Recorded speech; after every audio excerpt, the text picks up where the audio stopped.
Assalamualaikum warahmatullahi wabarakatuh. Saya Yunita Khairul Fitria. Di sini pada video kali ini saya akan memaparkan sedikit mengenai bagaimana makhluk hidup menyesuaikan diri terhadap lingkungannya.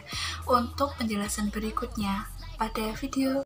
Makhluk hidup umumnya memiliki kemampuan untuk menyesuaikan diri terhadap perubahan lingkungan agar dapat mempertahankan kelangsungan hidupnya serta melestarikan keturunannya. Kemampuan makhluk hidup untuk menyesuaikan diri terhadap lingkungannya disebut dengan adaptasi.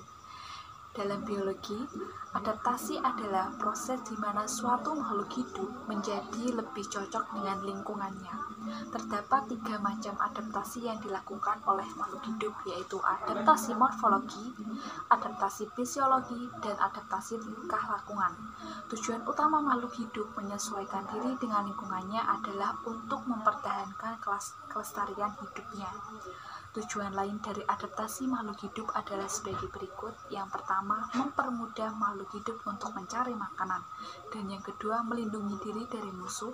Dan yang ketiga, mempertahankan diri dari pengaruh perubahan lingkungan seperti perubahan cuaca yang ekstrim atau perubahan keadaan tempat tinggal.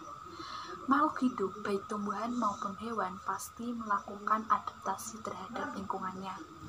Mari kita bahas satu persatu bentuk penyesuaian atau adaptasi makhluk hidup terhadap lingkungannya. Yang pertama, adaptasi morfologi. Adaptasi morfologi juga disebut adaptasi bentuk tubuh. Contoh bentuk adaptasi morfologi antara lain pada kaki bebek dan katak berselaput.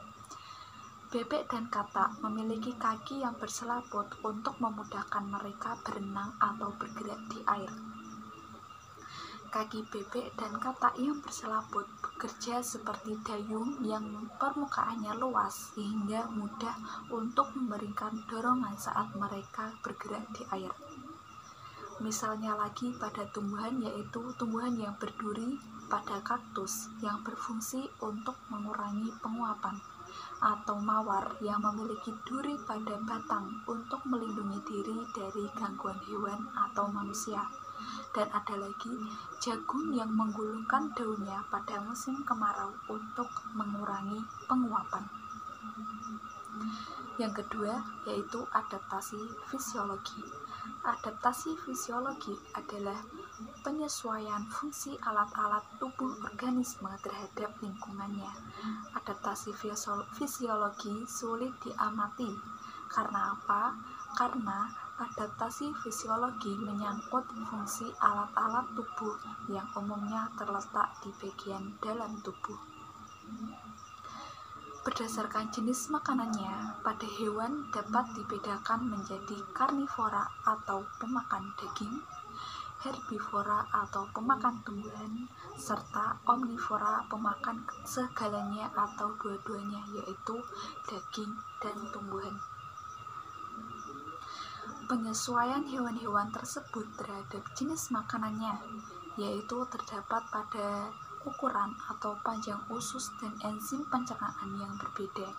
Untuk mencerna tumbuhan yang umumnya mempunyai sel-sel dengan dinding sel-sel yang keras, rata-rata usus pada hewan herbivora lebih panjang daripada usus karnivora.